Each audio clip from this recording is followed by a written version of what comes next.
Soy residente de la División de Otorrinolaringología del Hospital Elizalde. La clase de hoy es sobre faringoamigdalitis. La verdad que es un tema bastante amplio. Hay muchas clasificaciones, ustedes van a ver muchas clasificaciones, muchas formas quizás de definirla.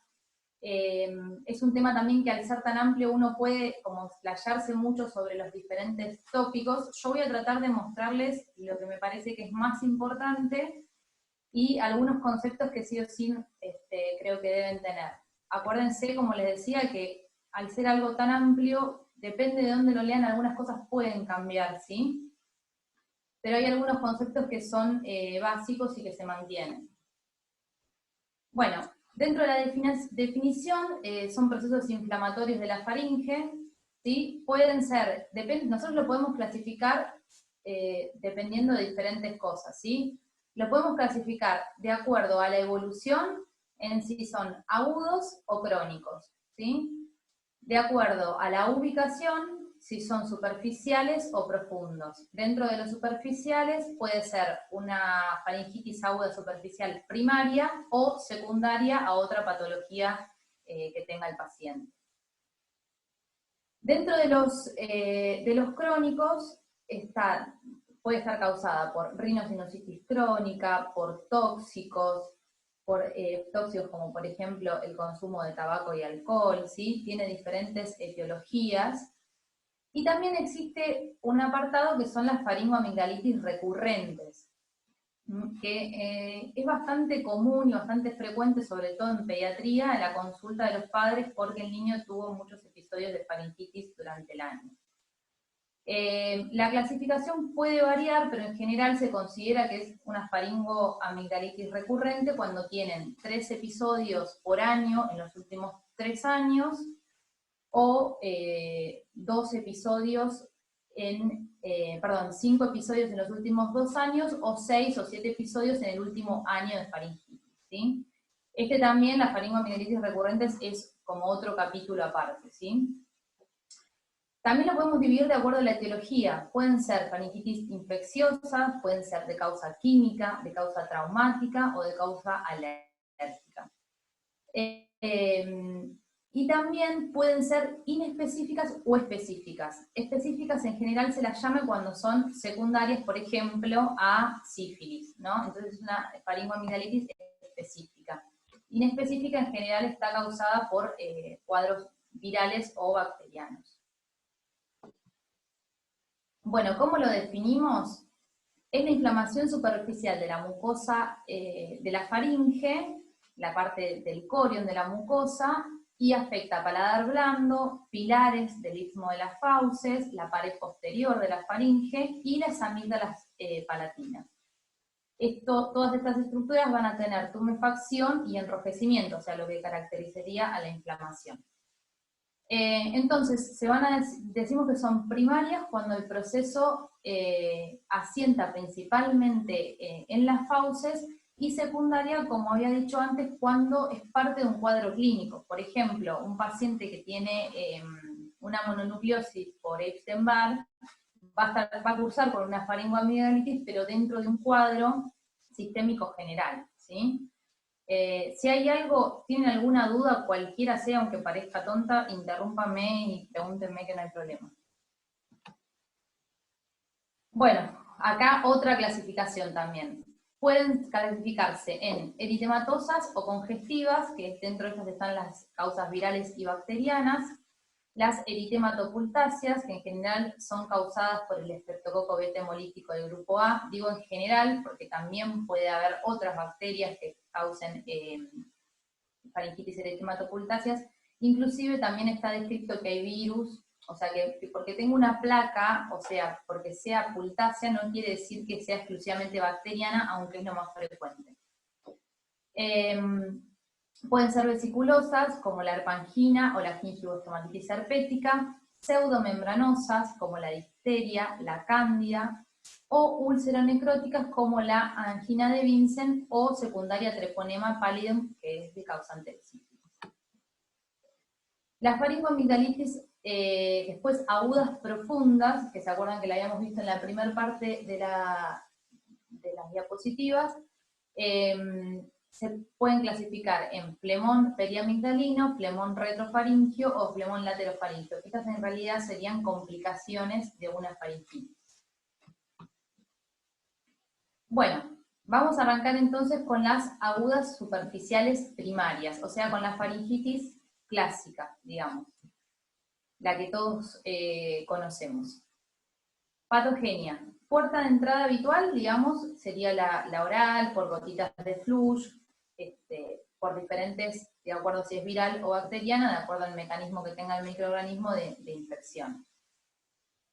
La infección se va a ver favorecida por cambios de temperatura y ambientales como escasa humedad. Esto es importante también porque no es un mito esto de que el frío y los cambios de temperatura, vieron que siempre se dice, te vas a enfermar. Bueno, no es tanto un mito porque en realidad el frío y los cambios de temperatura generan alteración en el transporte mucociliar. Entonces, no es que lo va a ocasionar, pero sí por ahí puede predisponerlo, ¿sí? El grado de compromiso depende de la cantidad de virulencia, o sea, que tenga ese microorganismo, de la cantidad o sea, de la virulencia del microorganismo y de la cantidad o sea, el contacto que nosotros tuvimos en cuanto a cantidad de germen. Y la resistencia natural del individuo, o sea, la inmunidad. Obviamente no va a ser lo mismo en un paciente que tenga inmunidad alterada o en un paciente con una inmunidad normal. La carga viral, eso no me salía la palabra. La carga viral, por ejemplo, como ahora estamos escuchando mucho en esta época de pandemia, es muy importante. No es lo mismo estar en contacto con una carga viral muy baja, como puede haber en una superficie, como estar hablando con una persona cerca. La carga viral a la que vamos a estar expuesta es mucho mayor, entonces vamos a tener mucho mayor riesgo de contagiarnos o de contraer esa enfermedad. Bueno, dentro de las faringitis agudas, superficiales, tenemos entonces estas eritematosas o congestivas. Tenemos la faringitis eritematosa estacional, la faringitis de la gripe. Esta es otra clasificación que también depende de dónde la lean, pueden encontrarla sí o no. La fiebre adenofaringoconjuntival y las faringitis bacterianas. Bueno, la angina roja o la eritematosa estacional, que es la que más frecuentemente se presenta, porque recuerden que dentro de las faringitis eritematosas o de las faringitis estas inflamatorias superficiales, agudas superficiales, el 70 al 80% van a estar causadas por virus, ¿sí? Solamente un 30% o un 20%, de acuerdo a donde lo lean, van a estar causadas por bacterias. Entonces, esto es lo más frecuente. La etiología es viral, puede ser rinovirus o coxsackie, va a predominar en otoño y en invierno, tiene un periodo de incubación de 1 a 3 días. El cuadro febril va a ser variable, o sea, puede tener fiebre como no puede tener fiebre, va a tener odinofagia, obviamente, congestión nasal, rinorrea, tos, o sea, es un cuadro de viral, eso me parece que es bien importante porque el paciente tiene todo el resto del cuadro viral, tiene tos, tiene rinorrea, tiene congestión nasal, puede tener fiebre o no, o puede tener febrícula, ¿sí? Y malestar general, es un cuadro como bien viral. Y ahora les voy a decir un poco la diferencia quizás con la faringitis bacteriana. Al examen físico, la orofaringe va a estar congestiva, ¿sí? En la pared posterior, en los pilares, en la úvula, y va a tener escaso compromiso de las amígdalas, van a estar congestivas, eritematosas, pero eso. Algo importante, ojo, que puede sobreinfectarse por una bacteria, ¿sí? Puede comenzar como algo viral, y como todas las infecciones virales, pueden sobreinfectarse por bacterias. De eso nos vamos dando cuenta a medida de que vaya pasando el tiempo y vayamos viendo cómo evoluciona. Faringitis de la gripe, bueno, lo que clásicamente uno llama la gripe es el virus influenza, es muy contagioso, se da en epidemias. La clínica es muy sintomática, la clínica de la gripe sí es muy sintomática, con fiebre alta, con astenia, con cefaleas, puede tener artralgias, mialgias. El cuadro faucial es poco llamativo, es como habíamos visto antes, eritema, congestión, ¿sí? Pero no es algo que a nosotros nos destaque con respecto al resto del malestar del paciente. Evoluciona favorablemente, en general solamente requiere medidas de sostén, y también, como dijimos, puede complicarse o asociarse a gérmenes como streptococo, neumococo, estafilococo y complicarse. La fiebre adenofaringoconjuntival está causada por adenovirus, ¿sí? Esta nos vamos a dar cuenta principalmente lo que la distingue es la conjuntivitis. Este paciente va a tener faringitis, va a tener conjuntivitis, es más frecuente mucho más frecuente en los niños, y va a tener también compromiso ganglionar. En general los pacientes que cursan con infecciones por adenovirus son pacientes bastante sintomáticos, no es un virus como el Coxsackie o como el rinovirus, que por ahí son más leves, ¿sí? El tratamiento es sintomático. Bueno, y la faringitis bacteriana. Siempre, yo recuerdo que un poco la duda es siempre, bueno, ¿qué hacemos? ¿Lo medicamos? ¿No lo medicamos? ¿Viene por odinofagia? ¿Se medica? ¿No se medica? Bueno, ahora vamos a ver un poquito eso que me parece que es uno de los puntos más importantes que les tienen que quedar de la clase. Cómo poder distinguir quizás la faringitis viral de la bacteriana para poder hacer el correcto tratamiento y evitar las complicaciones, ¿sí?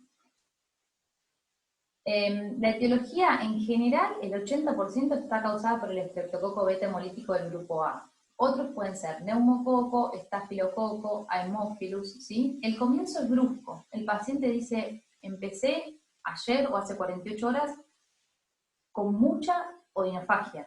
O sea, no es que tiene todo el resto del cuadro, catarral, rinorrea, tos y me duele la garganta. No, es odinofagia. El paciente se queja de que le duele la garganta, de que le duele la garganta, de que le cuesta tragar, de que no puede comer. En general es un paciente que no tiene rinorrea, no dice, no, tengo mucho moco, mucha congestión, la nariz tapada, no. El cuadro es principalmente en las fauces. Ahora, este germen es un germen también que puede llegar a ser agresivo y muchas veces puede generar un síndrome general de tipo séptico, entonces también hay que estar atentos. Otra característica de esto es que los pacientes tienen fiebre alta, o sea, consultan por una fiebre. La fiebre igual es relativo, no es que porque uno diga, bueno, tiene 39, tiene esta patología, tiene 38, tiene esta otra, ¿no? Pero en general consultan por fiebre alta de 38, 38,7, 39 o más, y un cuadro bien marcado en las fauces, ¿sí? Van a tener adenitis submaxilar, en general se encuentran en casi todos los pacientes, y pueden tener también náuseas y dolor abdominal. Voz gangosa, porque tienen muchísima inflamación.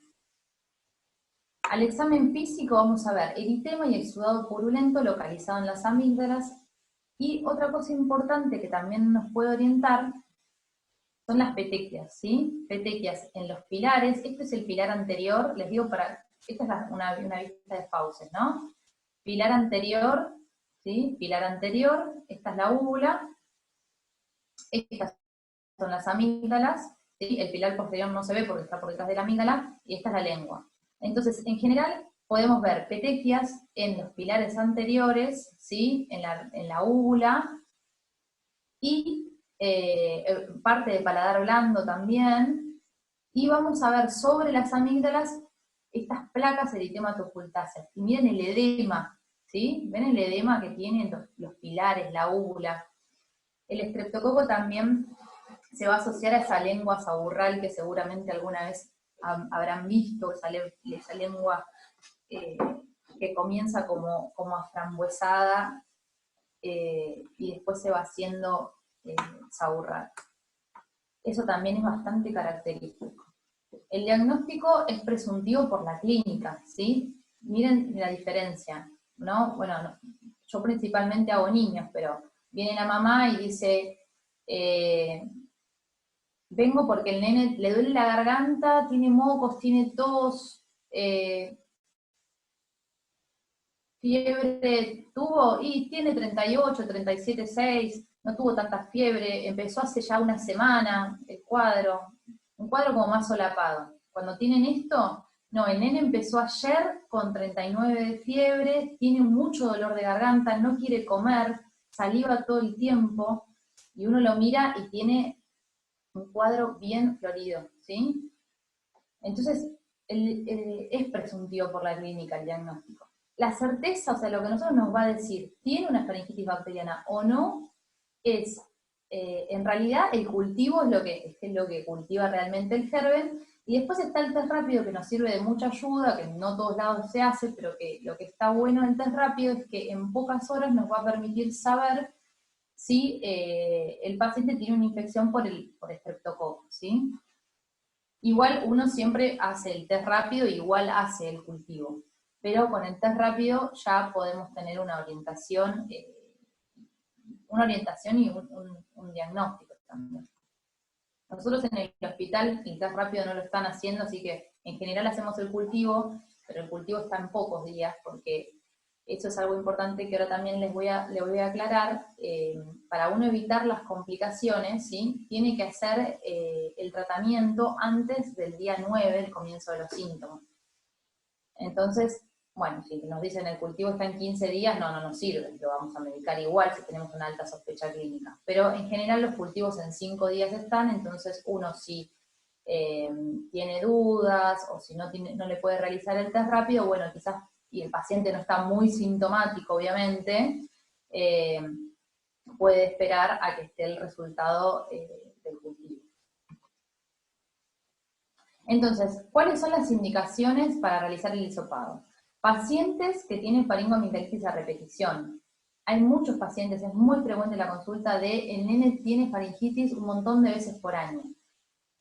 Un nene de 5 o 4 años está todo el tiempo con mocos, y esos mocos también van a generar molestias o dinofagia. Entonces, hay que ver si esa faringitis es una faringitis realmente bacteriana que después nos va a condicionar a por ahí tener que hacer una amigdalectomía, o es una faringitis viral y tiene varios episodios, porque los niños tienen muchos episodios virales durante los meses de otoño y de invierno, ¿sí? Entonces ahí debemos constatarlo con un cultivo.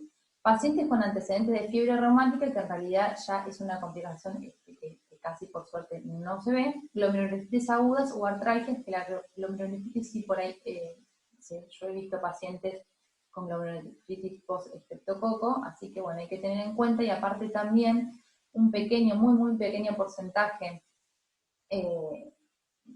alrededor del 1% pueden desarrollar una falla renal crónica. Entonces, bueno, ojo con la faringitis, no la subestimemos, ¿no? Las comunidades cerradas, bueno, que ya tengan circulación o detectado que hay gente que es portadora de este germen, pacientes inmunocomprometidos con faringoamigdalitis, no lo vamos a tratar como un niño sano normal, con inmunidad normal, y un cuadro que no remite a pesar del tratamiento adecuado, ¿sí? Porque puede ser otra causa. Entonces el algoritmo.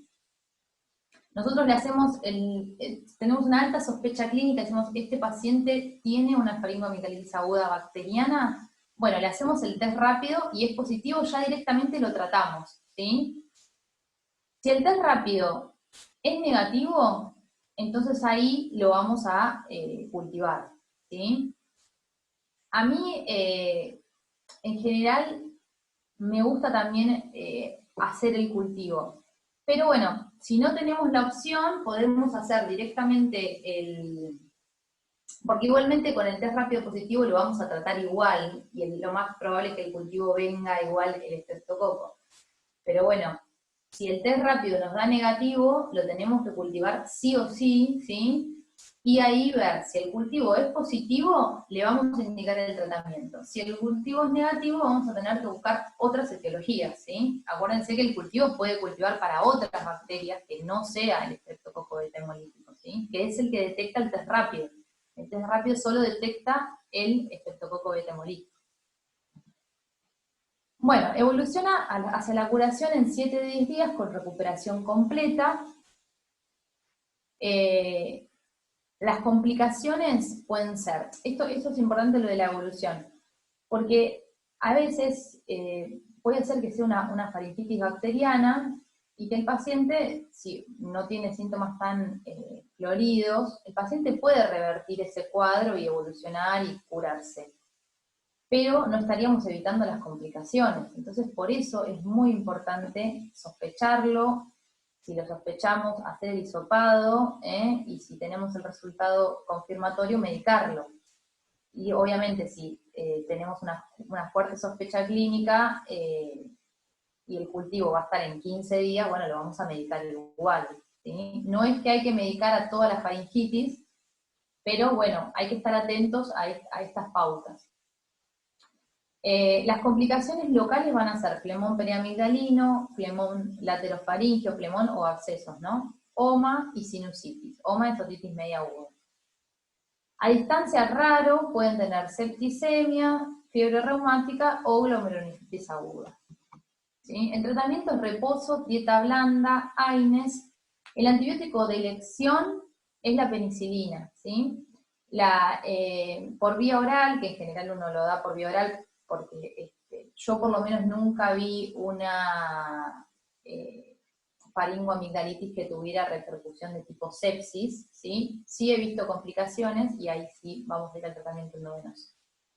Entonces, fenoximetilpenicilina a 50.000 unidades kilo día en 2 o 3 tomas, siempre el tratamiento es 10 días, ¿sí? No una semana. Bueno, y por vía parenteral la penicilina benzatínica. También se puede utilizar amoxicilina a altas dosis, entre 80 y 100, que a veces es lo que nosotros tenemos más quizás a mano, sobre todo en el sistema público de salud. Bueno, quizás nosotros tenemos más acceso a eso y se puede también dar. Si tienen alergia a la penicilina, utilizamos macrólidos. Bueno, y después hay que tener en cuenta que hasta un 25% de los pacientes en los cuales realizamos tratamientos se fracasa la eliminación de la infección y quedan como portadores crónicos del germen, ¿sí? Algo importante que no les dije es que para que uno tenga la infección tiene que tener receptores, ¿sí? Para este germen, y en general la infección se da en niños mayores de 2 años porque los menores de 2 años no tienen receptores. Puede ocurrir que un niño de 1 año y medio, o sea, no tiene la cantidad suficiente de receptores. Puede ocurrir que un niño de 1 año y medio tenga esta infección, y es muy infrecuente. O sea, lo más probable es que si viene un nene menor de 2 años y tiene una faringitis, sea una faringitis de causa viral y no por Streptococcus beta-hemolítico, ¿sí? Y en general, los niños también se lo contagian de algún adulto que tienen en la casa que es portador asintomático, portador crónico. Estos portadores en determinados momentos, y dependiendo del estado inmune o de factores irritantes externos, van a pasar de portadores, ¿sí? Al estado agudo, y ahí entonces nosotros lo vamos a decir que es una faringitis aguda recurrente cuando el niño, como habíamos dicho, vuelve a tener, es portador y ante episodios vuelve a tener otra vez la faringitis varias veces. En otras ocasiones directamente también puede pasar a ser crónico.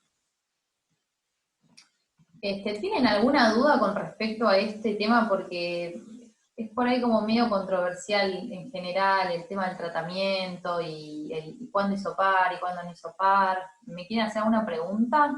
Yo tengo una duda. Perdón, ¿cuánto dijiste que tardaba más o menos el cultivo El en cultivo dar el en resultado? general depende del lugar, pero en general a los 5 días el cultivo está. Y si tiene clínica, un test rápido negativo, ¿qué haces ahí? ¿Lo tratás, que se vaya a la casa y vuelva? Y si es un Mira, y si paciente que por ahí... el paciente está con fiebre muy alta, ¿no? Ujú, Fiebre muy alta, con mucha repercusión general, odinofagia, o sea que nosotros tenemos una alta sospecha clínica, lo vas a medicar igual, ¿sí? Sí ok, o sí lo vas a medicar, porque ya tenés tu sospecha clínica, que es lo más importante y lo que a vos te va a sustentar, digamos, que vos lo trates. ujú, Eh, en general, cuando uno tiene la sospecha clínica, directamente lo medica. Siempre lo cultiva para saber si lo tiene o no y para saber si continúa el tratamiento hasta cumplir los 10 días, pero en general sí se medica. No se medica si nosotros, no sé, tenemos muchas dudas, vemos que el paciente no tuvo fiebre, que tiene aparte, o sea, que no nos cierra del todo. O por ejemplo, cuando viene el paciente, la mamá, es muy frecuente en la consulta, la mamá, doctora, otra vez, ya está con faringitis otra vez, es la cuarta que hace en el año. Y vos ves que no te parece una faringitis bacteriana, te parece una faringitis viral, porque el nene tiene mocos, tiene congestión, entonces ahí lo vas a hisopar, porque querés descartar que ese nene está haciendo faringitis recurrentes o son faringitis siempre virales. Y aparte, necesitas documentar a un paciente que tiene tantas faringitis, es importante también saber si es bacteriano o no. Pero si uno tiene la sospecha clínica, no espera al cultivo, porque aparte el paciente también se siente mal y el tratamiento antibiótico y los AINES van a mejorar muchísimo el estado clínico del paciente, ¿no? Uh-huh. Y otra consulta, perdón. En fármaco todo el tiempo nos decían que amoxi no darla para una faringitis por el hecho de la resistencia, sí, es como sí, el lo no sé. de dar amoxicilina. En realidad muchas veces no se da por el tema también que se lo habrán nombrado del Epstein-Barr, porque puede hacer una reacción cruzada, si el paciente es alérgico a la penicilina. En realidad no, puede ser una reacción cruzada, porque cuando tienen Epstein-Barr, entonces uno sospecha que tiene alergia. En realidad está descrito que se puede utilizar. El fármaco de elección Claro. es la penicilina. Sí. O sea, a vos te preguntan, es la penicilina. La penicilina es el fármaco de elección, pero está descrito que se puede utilizar amoxicilina. Hay bibliografía que lo avala, siempre que sea a dosis altas, ¿sí? Como les dije, 80, 100, 100. Uh-huh. Miligramos kilo día, ¿no? Cuando es niño es siempre miligramos kilo día y durante 10 días. ¿Sí? Igual, si te preguntan qué fármaco tenés que usar, no, sí, es la penicilina. Es la penicilina, eso no hay dudas. Perfecto. Sí. Gracias. No, de nada. Bueno, esta consulta también es bastante frecuente, la faringoamigdalitis vesiculosa, ya sea por herpes o por Coxsackie. Tenemos entonces la gingivotomatitis herpética, que está causada por el herpes virus tipo 1, tiene comienzo brusco, con temperatura alta, malestar general, odinofagia y disfagia intensa, puede tener herpes labial o no, otalgia en general. Recuerden que muchas veces en estos pacientes van a tener otalgia, pero es refleja, ¿sí? Cuando uno habla de otalgia, se refiere a un dolor que no está originado en el oído, pero que se siente como tal por el paciente. Cuando uno habla de otodinia, habla de dolor causado por una patología en el oído, ¿sí? Entonces, cuando hay procesos infecciosos en las fauces, en la faringe, el paciente puede referir otalgia, pero es una otalgia refleja, ¿sí? O bueno, también puede ser que el paciente justo se asocie con una OMA causada por el mismo germen. Sí. Se nos acaba el tiempo. Bueno, en 3 minutos, ¿no? Sí. Dale, termino de decir del herpes y ahí nos conectamos de vuelta. Abrazo. Importante esto. ¿Dónde van a estar las vesículas? Paladar blando, amígdalas, úvula, pared posterior de la faringe, y esto lo va a diferenciar del que voy a decir después, encías, muchas veces en la parte de acá adelante, digamos, del labio, ¿sí?